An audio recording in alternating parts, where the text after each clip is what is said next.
ഫീസത്തുൽ മിസ്രി അറിയോ? അറിയാം. എവിടെയാ ജനനം? മിസ്രിയിലാണ് ജനനം. അലി ഇബ്നു അബീ ത്വാലിബ് റളിയല്ലാഹു അൻഹുവിന്റെ സന്താന പരമ്പരയിൽപ്പെട്ടവരാണ് ആര്? നഫീസത്തുൽ മിസ്രിയ റളിയല്ലാഹു അൻഹ. വലിയ മഹദിയാണ്.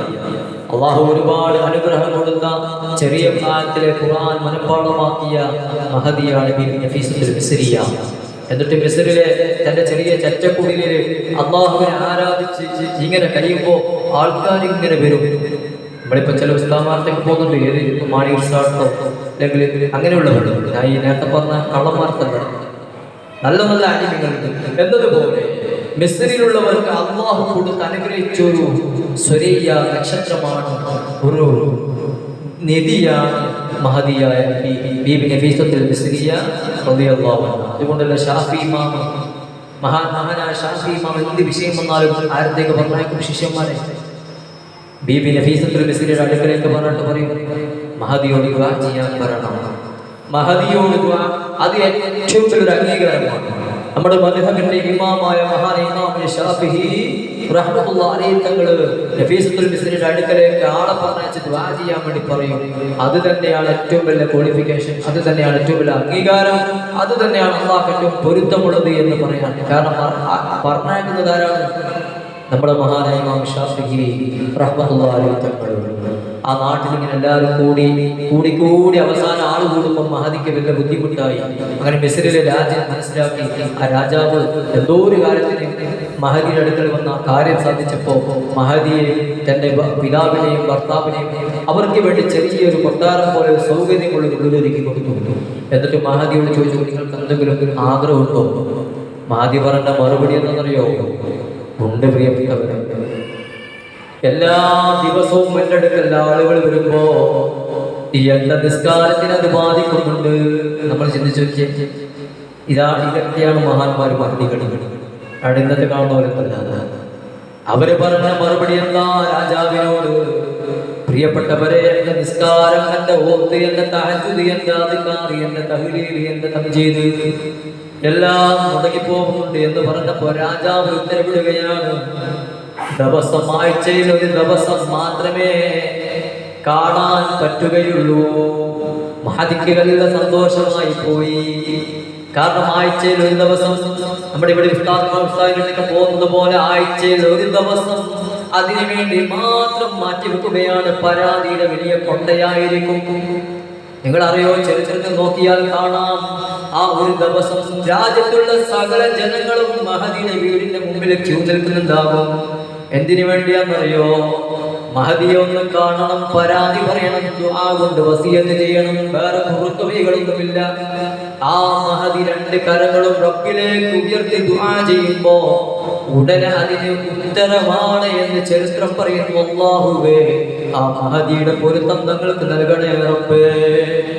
നോക്കിയേ നിങ്ങൾ, സ്വന്തം കൈകൊണ്ട് ഖബർ ഉപയോഗിച്ച് ആ ഖബറിൽ നിന്നുകൊണ്ടാണ് അവിടുന്ന് ഖുർആൻ പാരായണം ചെയ്യുന്നത്.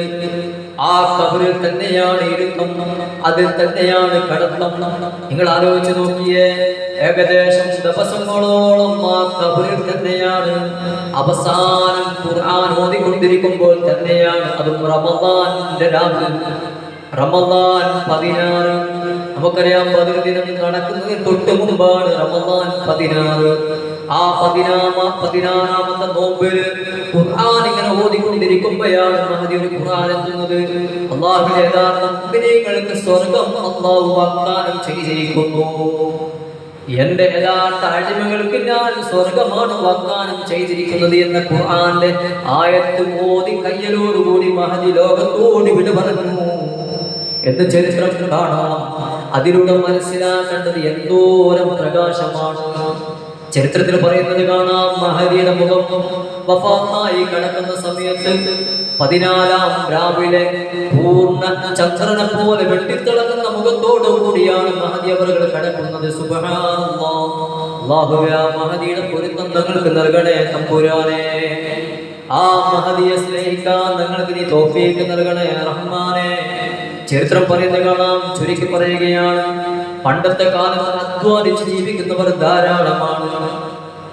അധ്വാനിച്ച് ജീവിക്കുന്നവർ ധാരാളമാണ്. ആ കൂട്ടത്തിൽ ഒരു വയസ്സായ ഉമ്മയുണ്ട്. നഫീസത്ത് മാറിയ അത് പറയുന്നത് കാണാം. ആ ഉമ്മ പട്ടിന്റെ നൂല് വിട്ടിട്ടാണ് ജീവിക്കുന്നത്, മക്കളെ പോറ്റുന്നത്. പക്ഷേ ഒരു ദിവസം ആ ഉമ്മ തന്റെ തലയിൽ പട്ടിന്റെ നൂലുമായി ഇങ്ങനെ നടന്നുകൊണ്ടിരിക്കുമ്പോ ഒരു പക്ഷി വന്ന് പരുന്ത് വന്നത് റാഞ്ചി കൊണ്ടുപോവുകയാണ്. അത് റാഞ്ചി കൊണ്ടുപോയ ഉമ്മ വല്ലാതെ പ്രയാസപ്പെടുകയാണ്. ആ നാട്ടുകാരൻ വന്ന് ചോദിക്കാൻ തുടങ്ങി, എന്ത് പറ്റി, നിങ്ങൾക്ക് എന്തിനാ കരയുന്നത്? അപ്പയാണ് ഉമ്മ പറയുന്നത്, എന്റെ അന്നമാണ് കൊണ്ടുപോയത്, എന്റെ മക്കളെ പട്ടിണി മാറ്റുന്ന സാധനമാണ് അത് കൊണ്ടുപോയത്. അപ്പയാണ് നാട്ടുകാർ പറയുന്നത്, നിങ്ങൾ വിഷമിക്കണ്ട, പോ, കുറച്ചങ്ങോട്ട് പോയി കഴിഞ്ഞാൽ കാണാം, അവിടെയുണ്ട് നഫീസത്തുൽ മിസ്രിയ റളിയല്ലാഹു അൻഹാ. ആ മഹദിയുടെ മുമ്പിലേക്ക് നിങ്ങൾ ചെന്ന് കഴിഞ്ഞാൽ പരിഹാരമുറപ്പാണ്. അതുകൊണ്ട് സങ്കടം മാവലാതി ബോധിപ്പിക്കണമെന്ന് പറഞ്ഞപ്പോഴാണ് ആ ഉമ്മ, പ്രായമുള്ള ഉമ്മ ബീവി നഫീസത്തുൽ മിസ്രിയ റളിയല്ലാഹു അൻഹയുടെ അടുക്കലേക്ക് ചെന്ന് സങ്കടം പറയുന്നത്. നഫീസത്തുൽ മിസ്രിയ ആ ഉമ്മയെ അടുത്തിരുത്തി. നമ്മൾ ആലോചിച്ചു, ഒരു സ്വന്തം ഉമ്മയെ, പ്രായമുള്ള ഉമ്മയെ ചേർത്ത് പിടിക്കുന്നത് പോലെ നഫീസത്തുൽ മിസ്രിയ അടുത്തിരുത്തി കുറച്ചു നേരം അനങ്ങാതിരുന്നു. എന്തോ ഇങ്ങനെ കണ്ണടച്ച് ഇങ്ങനെ പ്രാർത്ഥിക്കുക, ദുആ ചെയ്യുകയാണ്, ദിക്റിലാണ്. അങ്ങനെ കുറച്ചു നേരം ഇരുന്ന് കുറച്ച് കഴിയുമ്പോഴേക്കും കുറച്ച് ആൾക്കാർ അവിടുത്തെ ഹദറത്തിലേക്ക് വരുന്നു. നഫീസത്തുൽ മിസ്രിയുടെ മുമ്പിലേക്ക് കുറച്ച് ആൾക്കാർ വന്നിട്ട് പറയുകയാണ്, നമ്മൾ കപ്പൽ യാത്രക്കാരാണ്. നമ്മൾ കപ്പൽ യാത്ര ചെയ്തുകൊണ്ടിരിക്കുമ്പോൾ പെട്ടെന്ന് നമ്മുടെ മേലെ ഒരു പക്ഷി, ഒരു പരുന്ത് നമ്മുടെ കപ്പലിന് ചെറിയ ഓൾസ വന്നപ്പോ ആ ഓൾസ അടക്കാൻ വേണ്ടി ഒന്നുമില്ലാതെ പരിഭവിച്ച് കിടക്കുമ്പോഴാണ് നമ്മുടെ കപ്പലിന്റെ മുകളിലൂടെ ഒരു പരുന്ത് പോകുന്നത്. അത് അതിന്റെ നൂൽക്കെട്ടുകൾ കപ്പലിലേക്ക് താഴോട്ടിടുന്നത്. ഏതേ നൂൽക്കെട്ട്? ആ ഉമ്മയുടെ കയ്യിൽ നിന്ന് കൊണ്ടുപോയ പരുത്തിയുടെ നൂൽക്കെട്ടുകളാണ്. അത് താഴോട്ട് കിട്ടപ്പോ ആ നൂൽക്കെട്ടുകൾ നമ്മൾ അത് വെച്ചിട്ടാണ് കപ്പലിന്റെ ഓട്ട അടച്ചത്. അതിന്റെ ആളെയും തപ്പിയിട്ടാണ് നമ്മൾ വന്നത്. ഇവിടെയാണെന്ന് മനസ്സിലാക്കിയത് കൊണ്ടാണ് ഇങ്ങോട്ടേക്ക് വന്നത് എന്ന് പറഞ്ഞ് ബീബി നഫീസത്തുൽ മിസ്രിയ റളിയല്ലാഹു അൻഹയുടെ മുമ്പിലേക്ക് വന്നപ്പോ അവര് പറഞ്ഞു, അതിന്റെ ആൾക്ക് നമ്മൾ സമ്മാനം കൊടുക്കണം. 500 ദീനാറാണ് കൊടുക്കേണ്ടത്. ഈ നൂല് വിചാരിക്കുന്നത് 20 ദീനാറാണ്. ബീബി നഫീസത്തുൽ മിസ്രിയ ഉമ്മയോട് ചോദിച്ചു, ഇതാ പിടിച്ചോ, ഇത് നിങ്ങൾക്കുള്ള പ്രതിഫലമാണ്. ആ ഉമ്മയുടെ കണ്ണ് തുടച്ചു പോയി, സന്തോഷം വന്നു പോയി. ചോദിച്ചു, ഈ ഉമ്മയോട് ചോദിച്ച ചോദ്യം കൊണ്ട് നിങ്ങൾ ഇത് വിറ്റാൽ എത്രയാണ് കിട്ടുക? ആ ഉമ്മ പറഞ്ഞത്, ഏറി വന്നാൽ ഒരു 20 ദീനാറ് കിട്ടും. അപ്പയാണ് നഫീസത്തുൽ മിസ്രിയ പറഞ്ഞത്, ഇതാ അല്ലാഹ് തന്നു പകരം 20 പകരം 500 ദീനാറാണ് തന്നത് എന്ന് പറഞ്ഞ് ആ ഉമ്മയുടെ കയ്യിലേക്ക് ആ പൈസ വെച്ച് കൊടുക്കുകയാണ്. അതാണ് മഹദിയുടെ കറാമത്ത്. അതാണ് മഹദിയുടെ കറാമത്ത്. ഉമ്മ പോയി സങ്കടം പറഞ്ഞപ്പോ കുറച്ചു നേരം മൗനമായിരുന്നില്ലേ? നിങ്ങൾ ആലോചിച്ചു അതിന്റെ സിർറ് എന്താണെന്ന്. അവിടുന്ന് ദുആ ചെയ്തതാണ്, പടച്ചോനെ, ഉമ്മയുടെ ആ പട്ടി എവിടെയാണ് ഉള്ളത്, അതിന്റെ പ്രതിഫലമെങ്കിലും ഉമ്മയുടെ കരങ്ങളിലേക്ക് എത്തിക്കണേ എന്ന് ബീബി നഫീസത്തുൽ മിസ്രിയ റളിയല്ലാഹു അൻഹ മനസ്സുകൊണ്ട് ദുആ ചെയ്തു പോയി. അതിന്റെ പ്രതിഫലമാണ് അവിടുന്ന് കൊണ്ടുപോയി കൊടുത്തത്. അത് തന്നെയാണ് മഹദിയുടെ കറാമത്ത്.